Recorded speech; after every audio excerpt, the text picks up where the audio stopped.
Telur seekor burung tersangkut saat melahirkan, dan pemiliknya harus membantu proses kelahirannya. Sayangnya, burung itu mati setelah bertelur. Pria itu pun harus bertanggung jawab untuk menetaskan telur itu sendirian. Berkat usahanya yang tak kenal lelah, anak burung itu berhasil menetas dan tumbuh dengan sehat.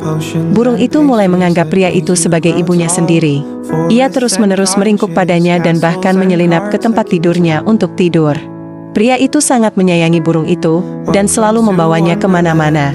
Bahkan, ke tempat-tempat ramai seperti supermarket.